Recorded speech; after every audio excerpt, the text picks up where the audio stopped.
Miqtë Prizmës, çdo 21 janar është një ditë e keqe për Shqipërinë. Çdo 21 janar është një ditë fit 10 vjeçar i humbur për drejtësinë shqiptare. Çdo 21 janar është një turp i madh që i shtohet krimit shtetëror të pikërisht 21 janarit. Unë do kisha dashur që me 21 janar të flisja për Kongresin e Lushnjës, siç fola. Flas një ditë përpara për një kryevepër të themelimit të shtetit modern të parë shqiptar. Po nuk mund të flas sepse këtë ditë është padrejtësia më e madhe. Në 21 janar të 2011-s, me urdhër nga një çmenduri e jashtëzakonshme e një pushteti të çmendur, u vranë 4 persona të cilët nuk po bënin asnjë lloj dhune as ndaj kryeministrisë, as ndaj ndonjë institucioni. Ishin aty, po nuk po ushtronin dhunë. Shumë aty që po ushtronin dhunë, as nuk u preken dhe as ju ndodhi asgjë. 4 persona, të cilët ishin larg, njëri prej tyre vetëm ishte afër, edhe ai me duar në xhepa, vdiqën nga plumbat që vinin nga kryeministria. U tha që ishin 34 plagosur, po më vonë dolën që ato e kishin kaluar numrin 150.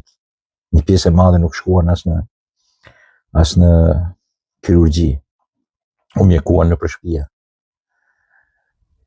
Është një ditë kur një pushtet, një kryeministri, folk politik, pasojë e diktaturës, një ish komunisti, si Sali Berisha, bashkë me gardën e tij, gardë indoktrinume, në mbrojtje të personit, jo të institucioneve, se po të kishin qenë në mbrojtje të institucioneve, duhet të kishin gjuajtur atë makinën që u hyri me forcë. Por si burracak, si frikacak që ishin, shtinin ajër.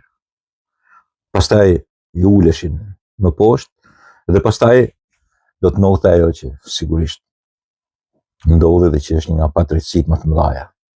U shoqërua me fjalët e famshme që herën tjetër po dole do të jem unë snajperi i 5 për kryetarin e opozitës, është njësoj si thotë sot Edi Rama, do të qëndroj unë atje, do të ketë 4 snajpera për ty, për Sali Berishën, i 5 do të jem unë. Dhe s'paku kërkon se ku është fajtor Sali Berisha. Sali Berisha në folk politikën e tij e ka treguar vetë se është ai fajtori kryesor, ka thënë jam snajperi i 5. Mirë, po s'paku i kërkon këto gjëra me profesionalizëm. S'paku, ashtu siç ka kërkuar drejtësia e dikush. Pastaj nuk u lejua prokuroria, pastaj u quantën laviret e bulevardit, presidenti me krye prokuroren. Pastaj u morën pamjet, videot të gjitha, sepse sigurisht nuk u lejuan prokurorët hyjnë, shohin skemën e krimit, e gjithë skena dhe mënyra e bërjes së krimit. U penguan sa kishin mundësi, u devijuan hetimet. Të gjitha këto ishin në atë fotografinë e famshme ku duket kryeministri i Shqipërisë Sali Berisha, ministri i Brendshëm Lulzim Basha, shefi i gardës dhe ca gardistë të tjerat. Shefi i gardës me syrin e nxirr.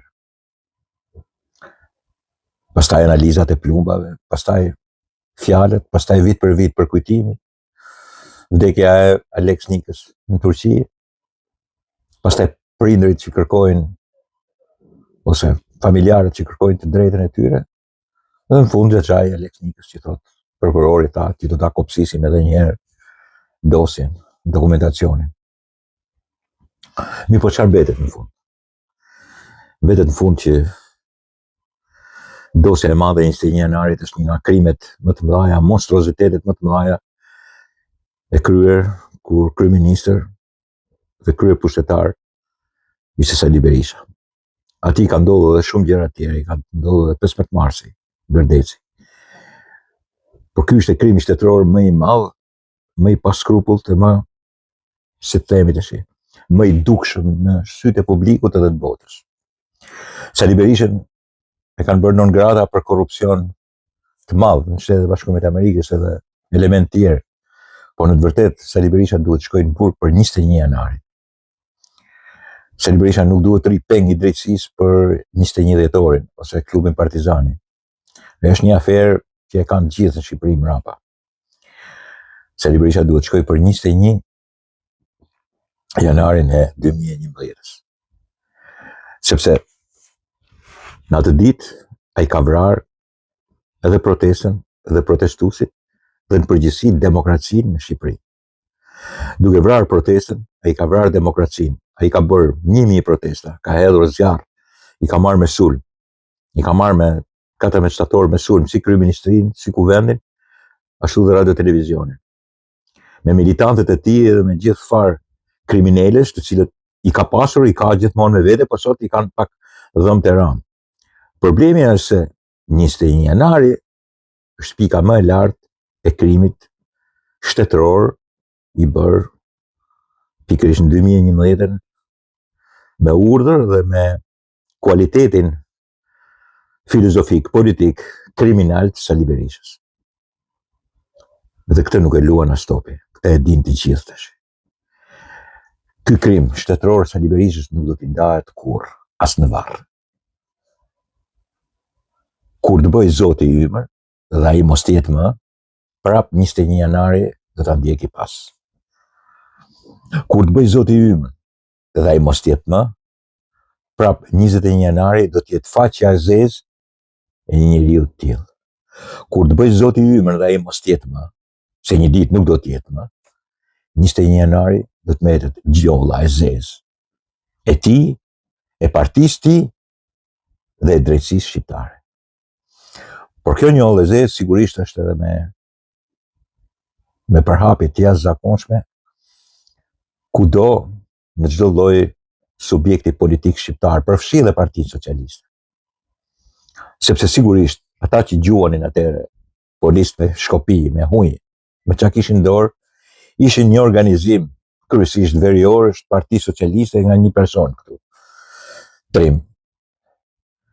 Ishin dy agenda, ishte të drejtë Arvizuja. Është e vërtetë që Partia Socialiste normali ishte mrapa bashkë me Edi Ramën. Kjo nuk ka dyshim. Po ishin ata majmunet aty që egërsisht sulmonin sigurisht policinë e shtetit, e cila nuk mund të ishte e Sali Berishës, mund të ishte një pjesë, po jo e gjitha e Sali Berishës. A kanë vënë mend? Sali Berisha nuk ka vënë mend, absolutisht jo. Ai shpalli armiq atëherë dhe gazetarët. Shpalli armik, dhe sot e ka shpallur armik, bile e shpalli se do ta vras Edi Ramën. Ne keni me zë dhe me figurë. Problemi është se ai nuk ka vënë mend as tani. Nuk ka fuqi, po ai shpeshherë justifikohet, janë nuk jemi të dhunshëm. Kur në të vërtetë është partia më e dhunshme që ka prodhuar ndonjëherë këtu. Ka 35 vjet që është e dhunshme. 35 vjet që bazohet mbi dhunë, që nuk ka fituar asnjë palë zgjedhje, bile as 92-shin nuk ka fituar sepse ishin zgjedhje të imponuara nga 2 prilli 1991 të Shkodër, i cili ishte Grack e përgatitur sigurisht nga element që nese do vinin pushtet. I zunë Grack taktonet këtu në Shkodër. Element të sigurimit shtetit, element të bashkëpunëtorëve qelbanik të sigurimit shtetit, të cilët sigurisht pa 2 prillin e 1991 nuk do vinin në marsin, me 22 marsin e 1992 pushtet. Dhe sigurisht që kanë bëjnë me Sali Berisha. Dhe atë vetë, në radhë parë. Pra s'ka fituar asnjë palë zgjedhje. I ka marrë me dhunë, i shkatroi 96, shkatroi shtetin, ushtrinë në 97, s'ta gjë pa bërë. Bëri gru shtetit në 1998, erdhi nga Sorosi dhe nga veprimtaria e Fatosnanos, që lëshoi Partinë Socialiste në 2005, shkaktoi 2008 Gërdecin në korrupsion masiv. fatkeqësia ishin lekët e Pentagonit, po ishte një korrupsion i jashtëzakonshëm. Po edhe me lekët e Pentagonit bëhet korrupsion. Imagjino kanë bërë film, no? Hodhin erë, vrau njerëz, 26, ndodhen vrasje të tjera, pastaj vdekje të tjera, siç ishte ai që u thye, ju hap koka me makinë në gjuhë e tij, apo një kundërshtari politik, Lulzim Bashës dhe Sali Berishës, po me makinë, pastaj 21 janari, derisa erdhi humbja e jashtëzakonshme, dhe derisa erdhi dhe non grata.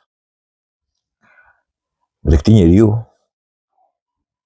njerëzit sot, më shumë se gjitha gjërat, plus korrupsionet, edhe rruga e kombit, tunelet, tecet, bypassin e Fierit, çfarë s'ka në historinë e tij, al petroli,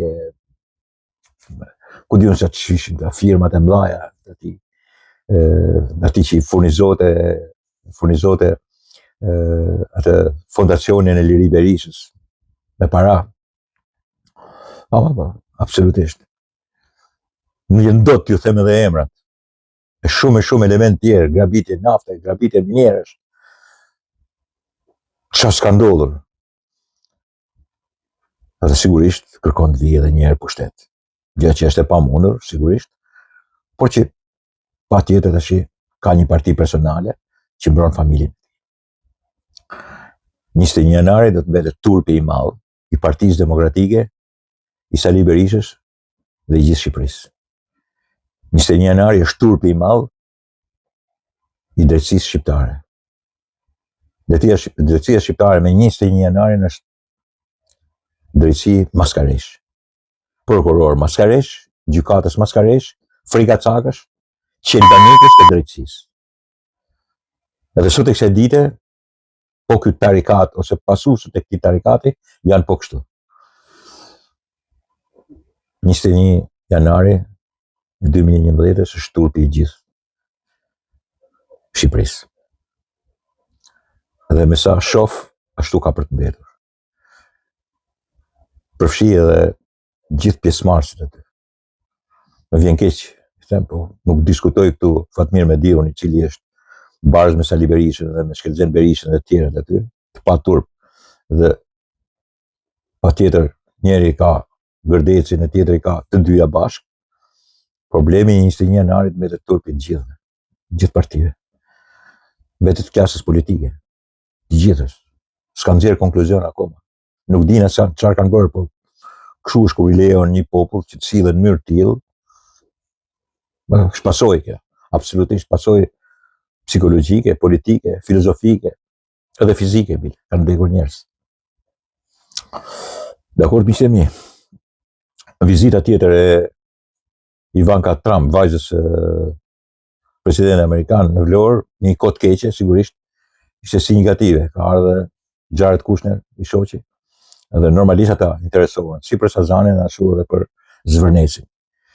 Në fakt, nga të gjithë gjërat që ka sjellë Amerika këtu, përveç se mbrojtjes edhe krijimit të shtetit dytë shqiptar që është Kosova, ka sponsorizuesit kryesor.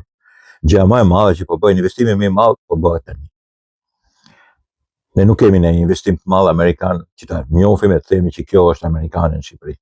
Me thënë drejtën, kanë sjellë para, patjetër, kanë sjellë para, kanë sjellë fonde, kanë sjellë edhe dikur, kanë sjellë diçka me Clintonin ose me Bushin, na kanë futur NATO, Amerika na ka bërë të mirat më të mëdha të mundshme, po ekonomikisht jo. Kjo zonë e jashtëzakonshme turizmit, tash midis Sazanit edhe Zvërnecit, me dhënien e presidentit amerikan dhe sidomos vajzën e presidentit amerikan, është një nga të vetmet gjëra, po të mëdha, miliardëshe, se fjala është për 1.4 miliard, i cili është Sazani, por bashkë me Zvërnecin dhe bashkë me zhvillimin e Vlorës, sigurisht nga shumë të dhëna do të kalojnë 4 miliard dollarësh.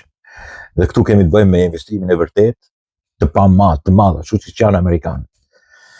Prandaj jo miqtë mi, ishte ditë e rëndësishme. Mana ja mërziten demokratët apo s'mërziten, ose ku diun në një që ka inat Kushneri, bëjnë edhe si regjinokastret, janë gratë ndryshme që fillojnë e thonë po vjedhin Shqipërinë, po blejnë Shqipërinë, po e grabisin, është Edi Rama që ka falë Shqipërinë. Shqipërinë s'po ja falë kërkuj, tokën nuk ja falë dot. është ndaluar me kushtetutë. Për të zhvilluar biznes, mirë se të vinë Amerikanët, më mirë se ata as kërkush tjetër. Le ta bëjnë një vend të zhvilluar në mënyrë kuptim plote. Tash unë kam ndruar mendim. Sigurisht edhe Amerika ka bërë gabim. Nuk eksportohet e para demokracia, po mirëqenie. Kur rregullohet mirëqenia, sigurisht demokracia vjen kollaj. Kemi 35 vjet që mundohemi për demokracinë edhe nuk do bëhemi kurrë të demokratizuar. Sepse na mungon mirëqenia. Kur rregullohet mirëqenia, jemi të gjithë demokratë pastaj. Dakor, miqtë e mi?